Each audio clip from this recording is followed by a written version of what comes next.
Hey everyone, welcome to Reflections, the Wisdom of Edgar Cayce. We're coming to you as always courtesy of our broadcasting partner moretalk.tv. This week on the show, I'm honored to welcome back Dr. Yvonne Oswald. Dr. Yvonne is author of Every Word Has Power, an award-winning pioneer in the field of personal growth. She was voted a 2010 Woman of Influence and Inspiration by the Ministry of Government Services Ontario. She is a renowned and respected communications trainer and presenter, and a master trainer of hypnosis and neuro-linguistic programming. She was nominated for the Coalition of Visionary Resources Visionary Award for her unique CD, Mind Magic. That's her method to release negative emotions and limiting beliefs in less than a minute. She will be at the ARE headquarters here in Virginia Beach from May 28th through the 31st for her neuro-linguistic programming certification training. And completion of this training leads to certification as an NLP practitioner. To register, you can visit our website at edgarcayce.org/conferences. Dr. Yvonne, thank you so much for joining us today on Reflections. Thank you, Brett. I'm so excited to be here. Really nice to see you this time. It's great. Yeah, absolutely. For our listeners who may be unfamiliar with the field of NLP, can you please give us a brief explanation of the field and your involvement in it? Yeah, well, in 1985, John Grinder and Richard Bandler was then his student, realized that some people were really successful at things and other people weren't. And they said, how is it that someone can do something really, really well and then someone else can do the same thing and not achieve the same results? And they decided to study successful people, such as Milton Erickson, who'd been doing therapy for 60 years. And they studied hours and hours of his videos. And what they wanted to do was model his whole therapy, because he produced amazing results in one session. And they would literally looking at the videos and saying, why are you studying that woman's ankle? And he would say, because I'm looking to see if the heartbeat slows down. And then he'd say, why are you looking at her breasts? You know, and he's like, no, I'm looking at her breathing to see if she's breathing slower. And I'm matching my breathing with hers.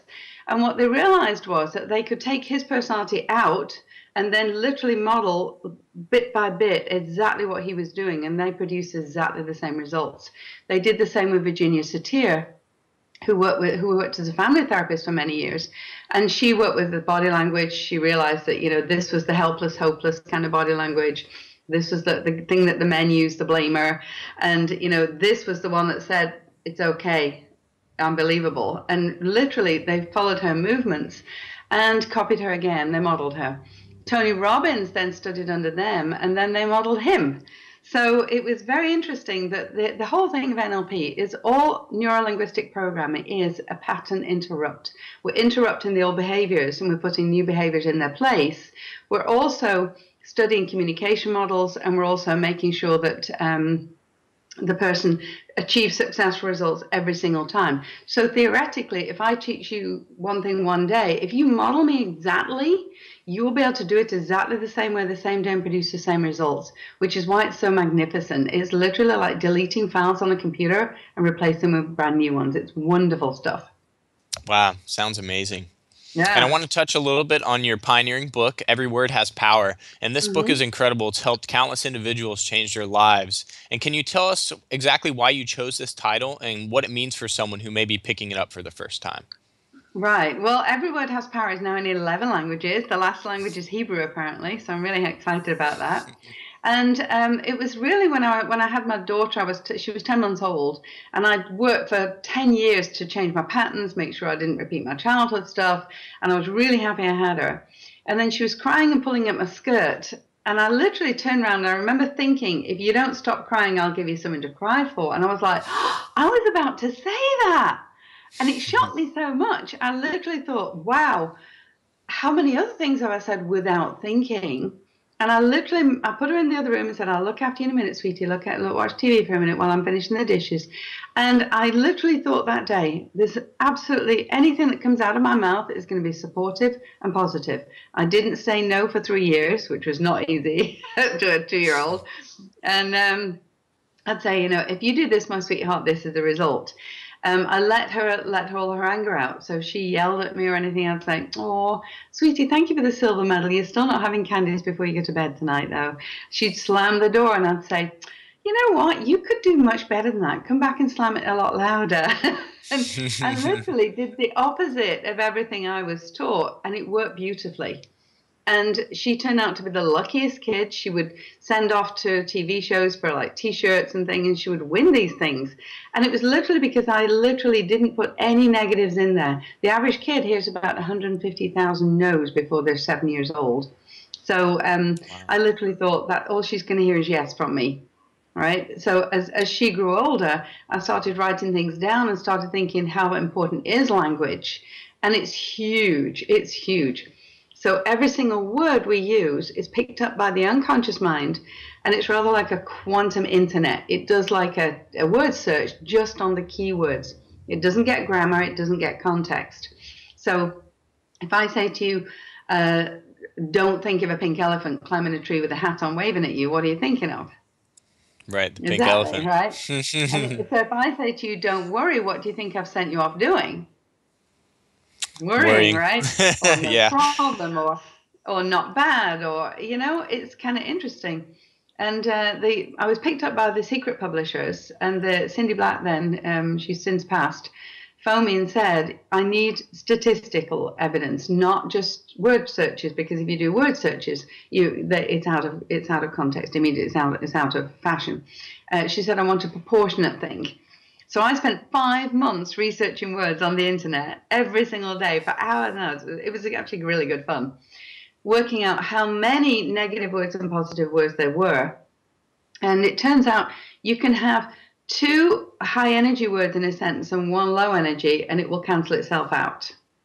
If you have 2 low energy words, though, and no high energy words, you're going 4 times the opposite direction than the one you want to go. If you have 2 high energy words in a sentence and no low energy words, you're going 4 times exponentially the opposite way into success. So it was really, really interesting. And I even stopped calling them negative and positive words, because I looked up the word positive on the internet, and guess what came up? Negative. Hepatitis C, HIV. Oh, no. Yeah, I was like, wow, it's a whole different context than now, than it used to be 20 years ago, right? So I started using the words low energy words and high energy words. And the beauty of it is, when you use high energy words, you're using the prefrontal cortex, which is what I call the happy brain. So it's awesome. Excellent. I'm curious, can you tell us a little bit about what is meant by human behavioral technology? This may be a new term to a lot of our listeners, and can you tell us about how this is involved in your field? Right. Well, because I'm a human behavioral scientist, it's really important to me to be able to change behaviors really simply and sweetly. And what happens is, we have things stored in our heads, and when we actually have a behavior happening, it's because we witness an event, and we filter it through our filter.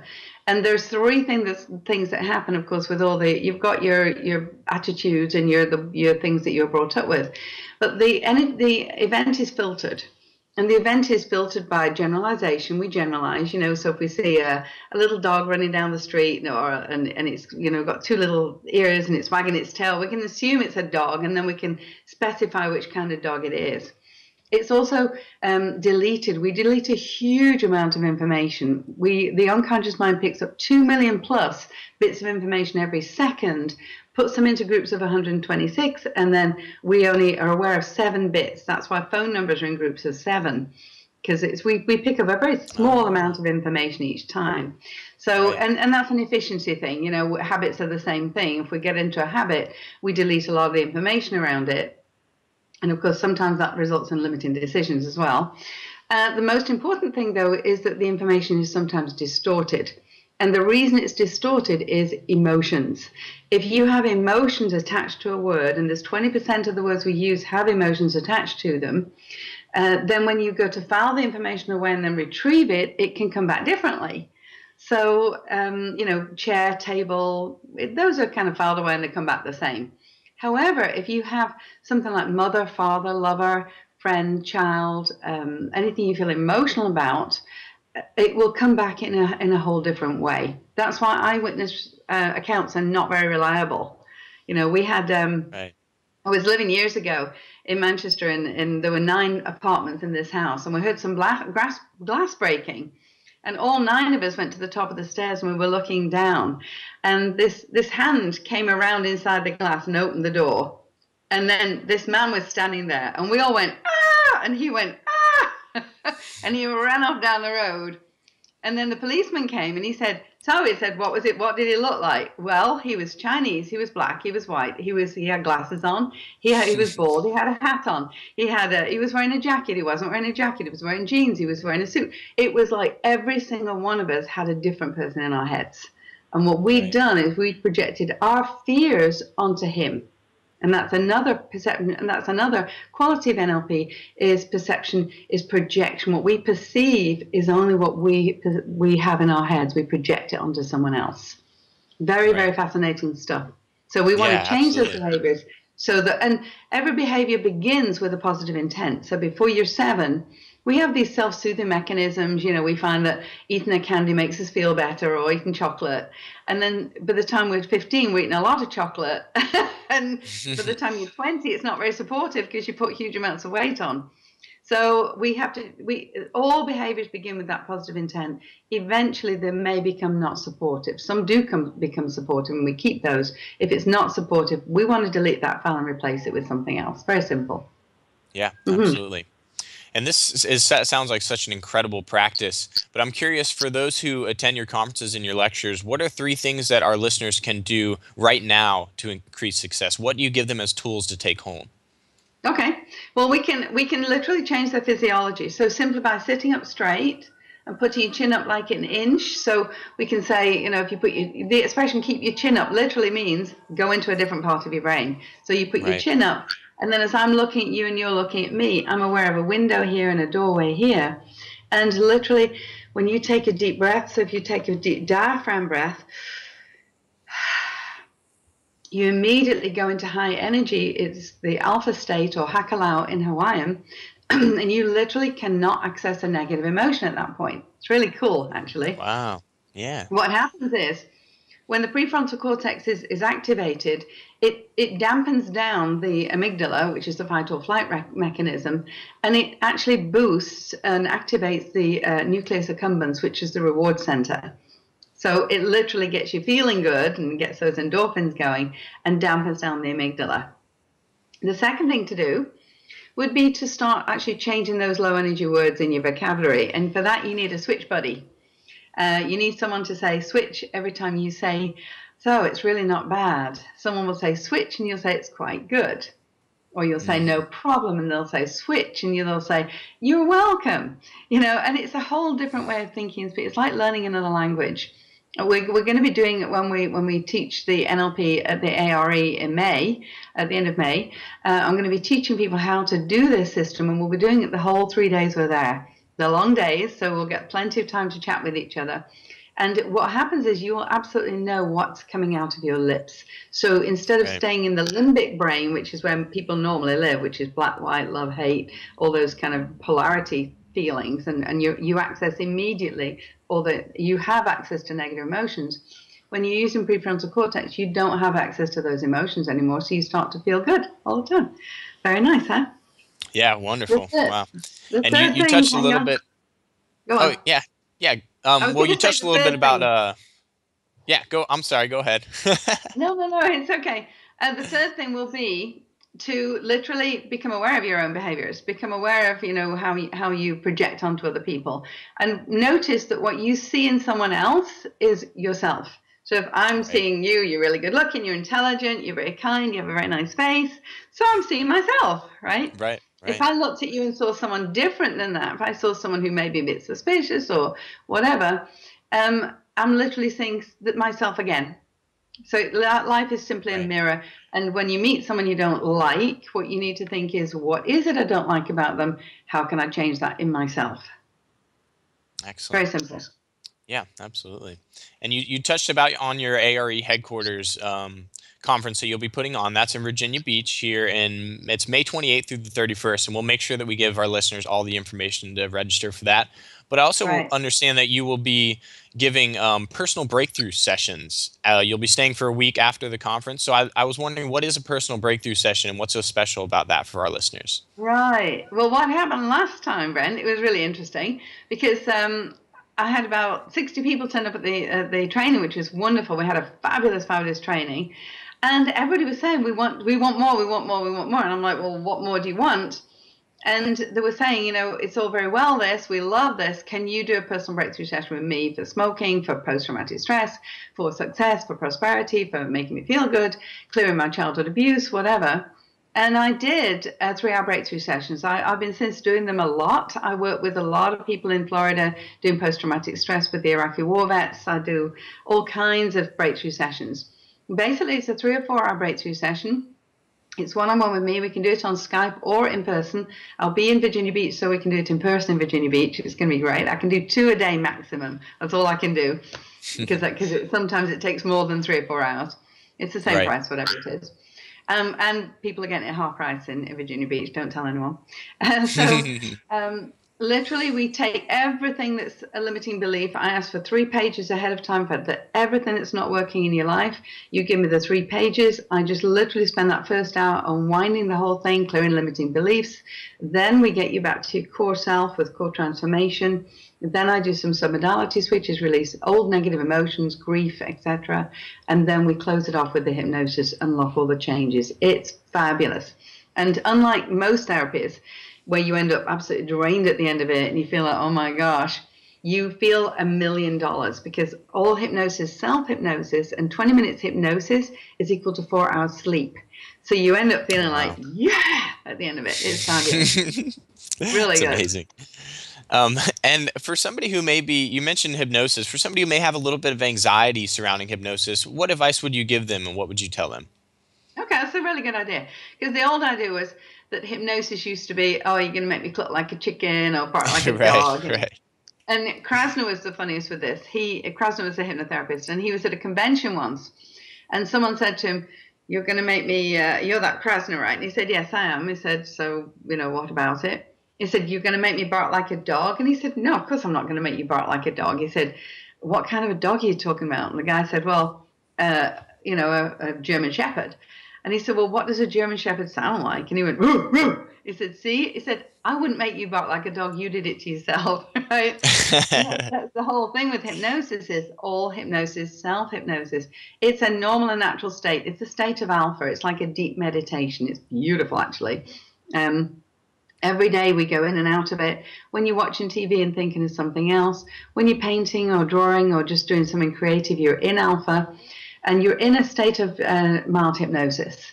The idea that people think this is going to happen, and that's called sleep. We don't want you asleep. It's actually Right. like hyper awareness. It's actually a really nice state to be, where you'll hear everything and you'll see everything. So let me show you how it feels. Are you ready? There's Yeah. only 2 things you need to do to be hypnotized. Number 1, you need to be able to follow instructions. Okay. Number 2, you need to be intelligent. And we know you're intelligent. In fact, the more intelligent you are, the easier you are to hypnotize, right? Oh, So go wow. Okay. ahead and just close your eyes for me a minute. Just Yep. go ahead, just close your eyes. And as you close your eyes, you can hear my voice. You can feel yourself in the chair. You can feel the temperature of the room. And now open your eyes. And you were just hypnotized. That was it. It's very That makes simple. sense. Yeah. Wonderful. And Yeah. it basically says you're being compliant. You're allowing yourself to listen to some really lovely suggestions, that without the filter, without that conscious mind's filter. Okay. Right. And you'll still hear your own voice saying, I don't think I'm hypnotized. Maybe I am, maybe I'm not. So we do some proof to make you realize it's not a different state than normal, but there are some special qualities to it. It's a really, really cool place to be. And it gives you Wonderful. amazing healing. It literally puts you right in contact with your unconscious mind. It sets that bridge up again so that your unconscious mind can get in and do the work it needs to do to make you feel great. It's amazing. Wow. Yeah, it is truly. And I want to shift gears just a little bit here. I'm curious, coming from the ARE perspective, was there any connections and similarities that you found between what came up through the Casey principles and your experience and knowledge in NLP? Oh, 100%. 100%. It's amazing how it all fits together. My PhD is in clinical hypnosis. And I started out looking for how to do happiness every day with NLP and hypnosis. And then I realized that literally every single old model, like the 7 principles of Hermes, the Buddhism, ARE principles, the Christianity, every kind of religion, Judaism, all have these same principles. And I actually Right. work with even the chakras, same principles exactly. And if we work from the bottom chakra right the way up to the top, from the base chakra to the crown chakra, we're literally going to the sacred marriage of the pineal and the pituitary gland. And that is that state you go into when you go into deep hypnosis and when you clear the files and you're in a nice state with doing the NLP. They're all the same. It's amazing how we're like a microcosm of the macrocosm. It's so simple when you follow the old principles. Yeah, and I love Edgar Casey. I heard about him from my grandma, who used to run the Spiritualist Church in Manchester years ago, and she said her one dream was to go to the Edgar Casey Institute. So I did it for her. It's amazing. It Yeah. was first time I taught her. I said, "This is for you, Grandma." Yeah, dream fulfilled. That's beautiful. Yeah. And this seems like just such an incredibly powerful tool. And I'm curious, as you shared your story as a mother using this, how important is it for parents to be aware of NLP and be aware of positive self-talk and to help their kids with that? Yeah, huge, huge, huge. I've heard people in the supermarket, and I have to literally walk away when I hear people in the supermarket because they're saying, "Stop that, don't do that, be careful, watch it, put that in." And it's kind of constant, like you would talk to a Right. dog that way. And then they say, "Why don't you say please and thank you?" Well, duh. you know, Yeah. it's like, you never said it to me any time in my childhood. And what happens is I see a lot of teenagers, and the reason I see teenagers is that they're treating their parents the way their parents treated them as 5-year-olds. It's so Right. interesting that this teen thing doesn't have to happen. My daughter and I have always had a wonderful relationship. It's been great right the way through. And I teach parents, you're the keeper of the sacred space. Would an angel speak to your child the way you speak to them? No. An angel is there saying, well, what do you think we should do? Well, how do you think we should resolve this? I think, it'll be fine. It'll all work out. That's what an angel would do. And that's really what we want to do with our kids, is give them that sacred space feeling of safety. When they don't have that, they're going to self-soothe with drugs and with drink and with all the other stuff, or they're going to pop into the genetic patterning. And our job is to change that genetic patterning and make sure that it stops here. And then our next generation are the ones who are going to be the new kids who are going to bring in that beautiful peace and harmony that we all want. It's going to be great. Right. Yeah, it seems like it could solve so many problems. Things like bullying, things like fights at schools, low self-esteem amongst teenagers, like you said, drug problems. It seems like it could wipe out Yeah, all that over time. it will. Because the thing Yeah. is, the reason they're like that is that they were brought up like that. Right. If you're being bullied, the only option you have is to bully someone else. If we can Right. stop the bullying with the parents, then they won't have to feel like they're bullied. And neglect too, the idea of not feeling like you will often get the one who's the good child, the kind child, the clever child, not getting the attention that the naughty one does. And then Right. they're the ones who go off the rails because it's like, well, I've been good all these years and nobody's ever said well done. They Wow. say, why can't you Yeah. be like your sister? Why can't you be like your brother? But nobody actually says, you're amazing, you're fantastic, you're brilliant. Yeah. They really can't hear enough praise, kids, and you need to consciously praise them every day with no Yeah. It but makes afterwards. None of this, you're wonderful, but, or you're wonderful and you should, it's like, Right. it stops right there. You're amazing. Finish. Excellent. Yeah. And it also seems like this could be a powerful tool for the business world when it comes to, especially in the managerial realm, where, it could do so much to increase productivity and keep an incredible positive environment in the workplace. Huge, huge. I've been in a lot more corporate work recently, and it seems to be the way I'm going. I get into companies and I'll work with the management and teach them about the rep systems, what people use to communicate and how people communicate, so that they can actually adapt to each person's rep system to communicate Right. exactly what they mean instead of, what they think they mean. I mean, with the IBM managers, I said to them, who would like to be able to communicate with a techie the first time? And they all went, oh, yes. Because Yes. they were going in with visual things like, could you see this and look at it and make sure it looks good when it comes back? And the techie's like, I have no idea what they're talking about. As long as it functions, it's fine. Right? And they take it back, Right. and the manager says, it doesn't look good. And the techie's like, yeah, but it functions. So that's all you need, right? And it's very interesting. You'll find with people setting websites up, I've had a lot of people who've been great visual on my website, and then some who, then the back end didn't work. Right. Right. So now I've got the back end working beautifully, and I'm still trying to get my techie guy to understand that it needs to look good when you look at it. And it's kind of interesting. Yeah. So in the workplace, a lot of time is spent political. Oh, she said this. Do you know what she said to me? Well, you know what I said to her and him. And it's like, yeah, well, I can't deal with it. And if you can just literally go into the tea room and do the mind magic that I teach on the NLP, which is my own invention, clearing a negative emotion and limiting belief in 2 minutes, you go right back in and you're neutral. You're not invested in it anymore. Right. So it's a huge, huge way so that people don't have to spend all day, just talking about other people or not getting on and building resentments up. You literally understand. And when you have true understanding of everything, there's no possibility of a negative emotion. It's really simple. Right. Absolutely. And I want to talk a little bit about, as you being a pioneer in the field, I'm curious, what are some of the latest developments in NLP and positive self-talk that really have you excited for the future? Right. Well, the most important thing about NLP is it's basically changing behaviors and understanding other person's model. When we can change our own behaviors, when we can work on ourselves very simply and sweetly, and it literally takes minutes, not months or years, then what happens is we're in control of our life, which is what we all want, right? And we're going to start producing prosperity and harmony and understanding. A lot of the old models don't work. A lot of the old therapy models don't work. The talk therapy and it just basically, to me, lights up the old files. And why would you want to open up old files? That's like opening a virus file on a computer. Right. Let's talk about the anger. Well, let's not talk about the anger. Why don't we just delete it? People talk about anger management. You can't manage anger. You have to delete it from its source, which is before you were 7. So, it's kind of interesting. That there's no way you can manage anger because the unconscious mind will stand there and go, I don't think so. There's something that's incomplete. The most important thing to know about the unconscious mind, apart from regarding emotions, apart from the fact that it needs to keep you alive and its system of speaking to you is through emotions, and that's its communication method. So it will give you a high energy emotion if it's saying we're good, we're on track, we're feeling good, I'm safe. And it will give you a low energy emotion if it's saying, I think we need to talk about this. This reminds me of before. Are we safe yet?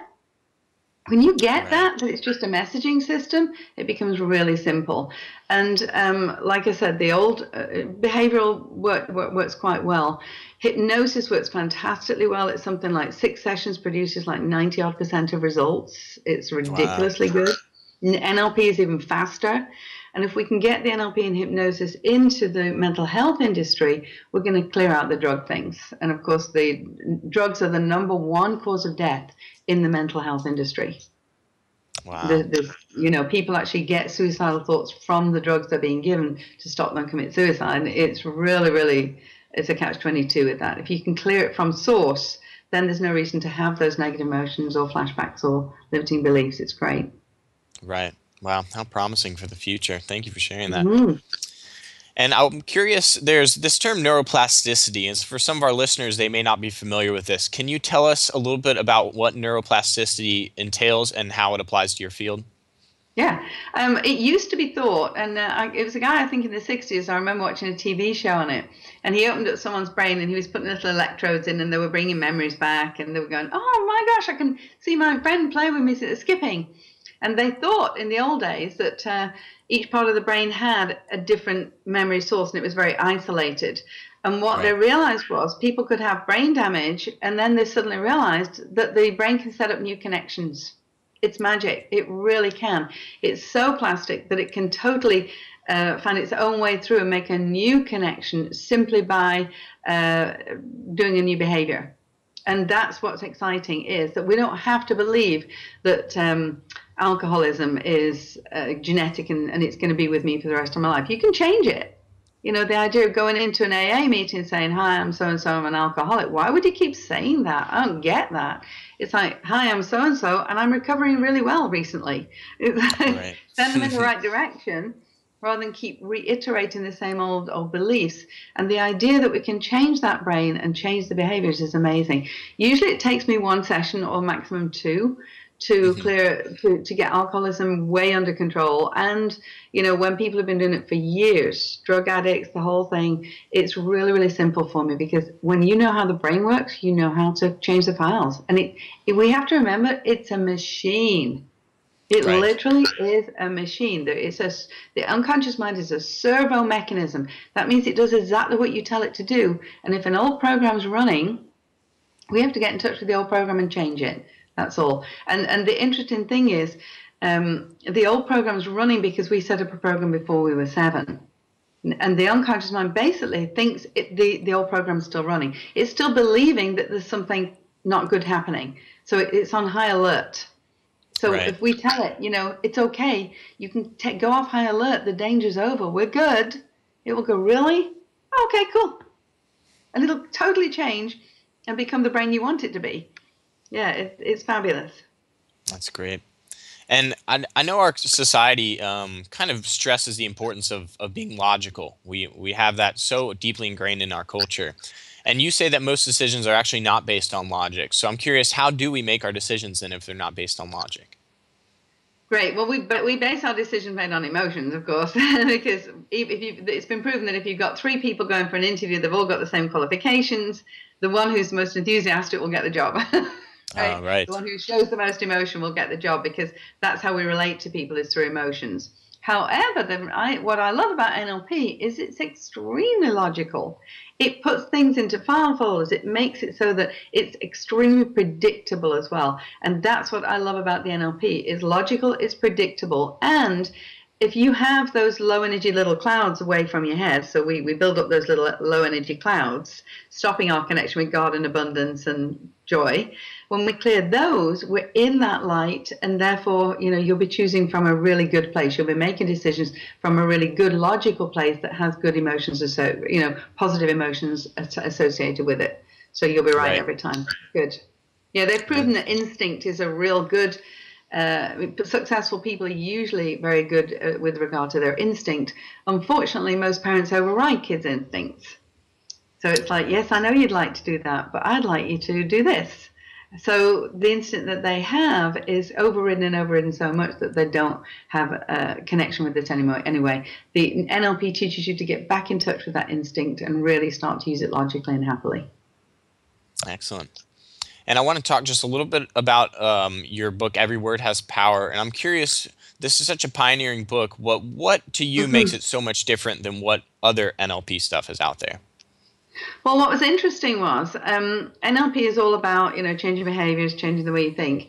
And it's not really focused on the power of words, except to say, tell it like it is. So instead of saying, you know, I want to not be sick, you'll say, I want to be healthy.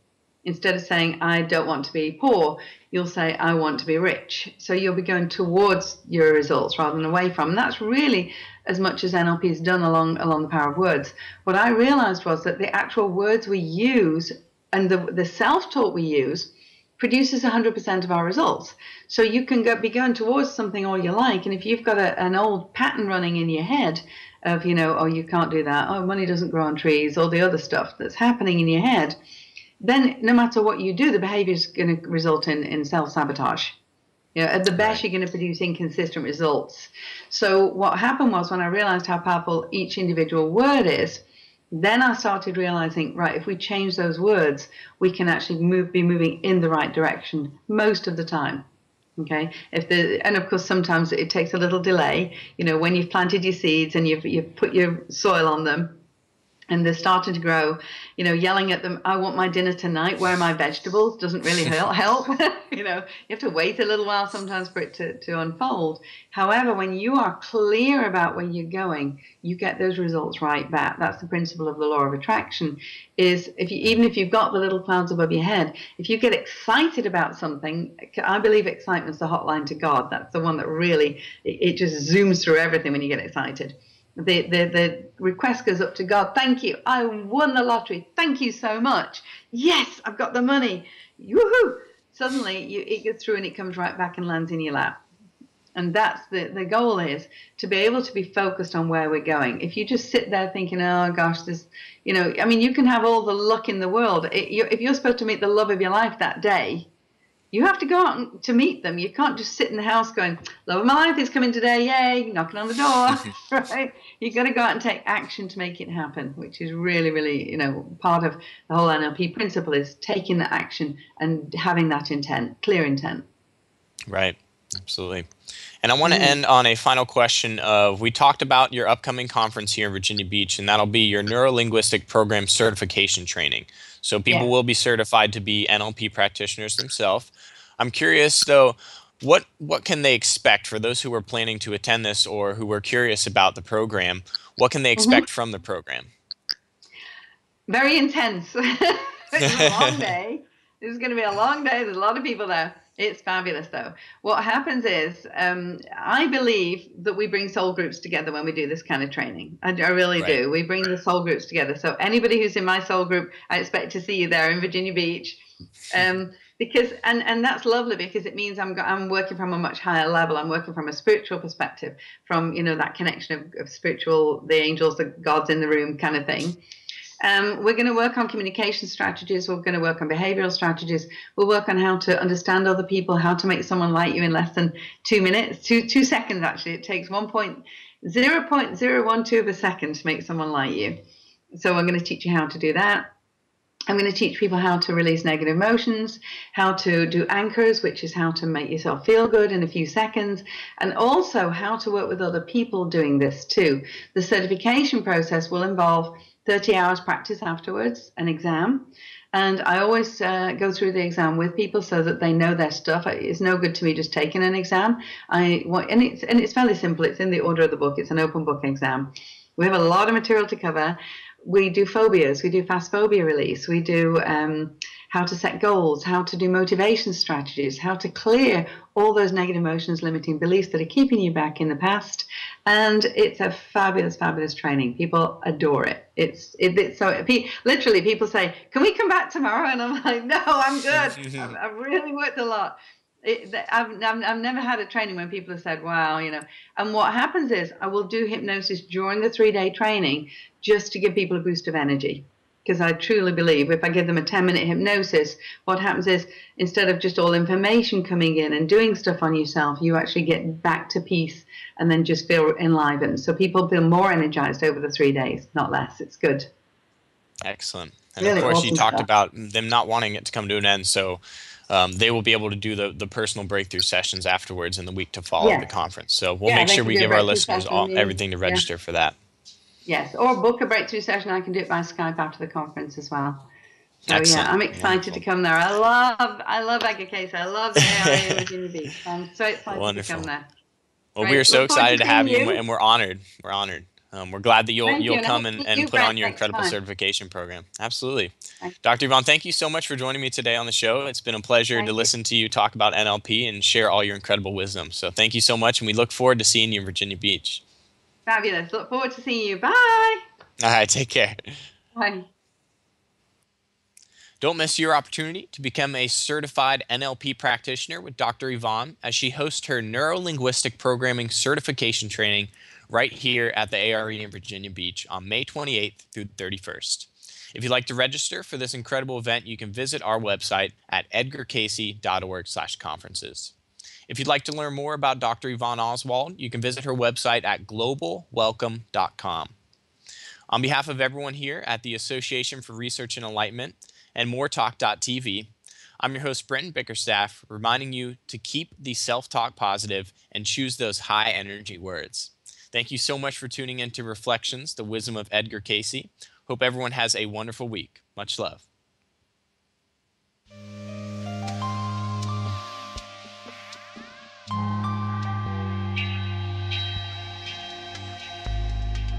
And now it has come that time for the thought for the day here on Reflections. And joining me for the thought for the day is Dr. Bill Austin. And Bill, thank you so much for joining us on the thought for the day today. Oh, thank you, Brent. It's a pleasure to be with you. Of course, honored to have you on the show. And if you can go ahead and read the thought for the day today for our listeners and share a little bit of your personal thoughts on the excerpt. I'd be happy to. This thought comes from reading 3374-1. The entity should keep close to all those things that have to do with the outdoor activities, for it is the best way to keep yourself young, to stay close to nature, close to those activities in every form of exercise that breathes in the deep ozone and the beauty of nature. For you may breathe it into your own soul as you would a sunset or a morning sunrise, and see that sometimes it's as pretty as the sunset. What great advice. You know, I was reading in Time magazine recently of the aging body, when we start to fall apart. And about 35, we start to go downhill, and it gets worse as we hit 40 because the breakdown seems to speed up. If we turn to the Casey readings, there's always something positive that we can do to restore health to the body. And one of the central focuses is exercise, whether it be in front of an open window, or more importantly, and he stresses this a lot, out in nature. About a year ago, my wife and I bought some bicycles. And I'm not the greatest thing on a moving object by any means. But we would go around the neighborhood, and we would also take it down to the Greenway, which runs along the Roanoke River. And it's really beautiful. We'd go down midweek where there weren't too many people there. And we'd really cruise along, and I've grown to absolutely love it. And now that winter is here, we still try to get out to walk, but it's a little cold on the bicycle to do that, and sometimes a bit snowy. But just being outside is glorious. We were out shoveling the other day, and I just felt so good being out in the fresh air, physically working, doing some exercise. And it's comical because one of our neighbors has a little child care center, and I had dug a trench for the water to run down into the gutter, and he was out with his shovel and he was filling it all in. And there was a part of me that was saying, "Oh, what are you doing in my canal?" And another part inside of me that was saying, "Oh, thank you, I get to go outside again. I get to do some physical activity outside." Being outside is magical. Years ago, I worked as a wilderness instructor and took kids out into the wilderness for 2 or 3 weeks at a time, and sleeping out under the stars and hiking all day or rock climbing and rappelling. I can't think of a time when I felt so good as when I was physically active, but when I am physically active, outdoors. Being close to nature, Casey always said, was being close to God. Yeah, absolutely. That's wonderful. Thank you for sharing all that. Yeah, I resonate completely with this. You raise a great point in that I don't think I've ever felt so alive and kind of healthy than the times when I'm outdoors and I'm really immersed in nature. I've always found too, the more you talked about how when you take your bike rides down to the Roanoke River, you do it midweek, so you can kind of have a more pristine form of nature, I guess you can say, where you can kind of get moments of solitude to yourself, where it's just you and nature. I think there's a very powerful feedback that's created when that's the case. You really get to, for me recently, I live here in Virginia Beach, and there's a nice state park, and there's been a lot of snowfall lately. And we live near a Navy base where there's jets that are constantly flying over. But because of the snowfall, the jets were not flying over. And these are very loud fighter jets, Navy jets. So when the snowfall came, I was always out in First Landing, and it's beautiful not only to see First Landing covered in snow, but also to finally, probably for one of the first times since I've been living here in Virginia Beach, to hear what it sounds like, what nature sounds like. For me, that was a very spiritual healing experience. And I love how Casey addresses that this is the best way to keep yourself young. And I absolutely could not agree more with that. I've spent a lot of time out in nature, and it's absolutely an essential part of my spiritual practice to spend time out in nature. And if there's a couple things I can contribute my health to over the years, as I see many of my friends kind of not keeping up with health practices. I think one of the most essential things is being out in nature. The amount of time that I spend out in nature. And I see a lot of people, especially this younger generation, where we sit in front of put a screen in front of us and we're okay. We can stay inside all day, or give us Netflix or give us a television and we'll be fine.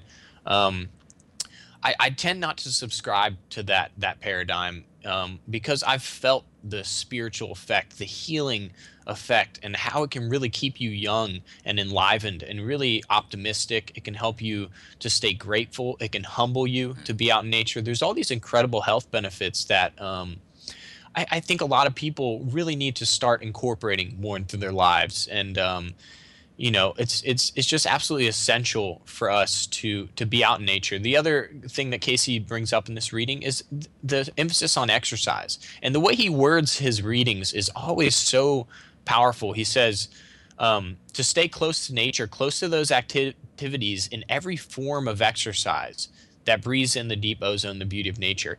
And I love how he says every form of exercise, because there's this emphasis within that. I guess the health movement, the health community, the health conscious people, where they have very specific, everyone has their own specific exercise and they think that might be the best. But the beauty I love of the Casey material is that any form of exercise is wonderful. It's beneficial. And for me personally, I do very simple stretches daily. And I think that's a beautiful form of exercise. Or I just go out hiking in nature. I'm not going out and I'm not sprinting and running miles and doing heavy lifting weights. I'm just doing these very simple forms of exercise. And I think it's essential that people understand that any form of exercise is in a way a way to keep you more in touch with God, because it helps you to be more in tune with your own personal body. Mm-hmm.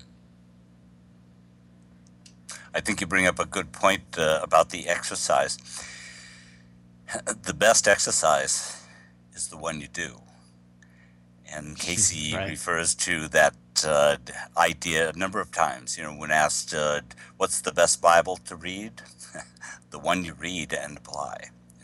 What's the best discipline? The one you do and apply. What's the Yep. best exercise? The one you do. And do it outdoors. When he was talking about Yes. his stretching exercises, he said, wear light clothing, open up the window, stand on your toes, throw your arms up, and breathe deeply, and then Yeah. bend down to touch your toes. I mean, it's such a simple exercise. But one of the keys is open up that window, get some fresh air into those lungs there. You won't freeze to death. Even Yeah. if it's cold outside. Absolutely. Yeah, I can't stress enough and he hits it right on the head here when he talks about breathing in the deep ozone. And all he means is that getting fresh air. Yes. It's Yeah. so essential for our health to get that fresh air. Right. And I think that's absolutely essential for a health practice. Yes. Yeah. Wonderful. Well, this was an excellent thought for the day. Thank you, Bill, for joining me. It's always a pleasure listening to your thoughts. Oh, thank you, Brett. Always a pleasure to be with you. Have a salubrious day. Absolutely. Thank you so much. You too. Thanks. I'll see you next week. Bye-bye. I look forward to it.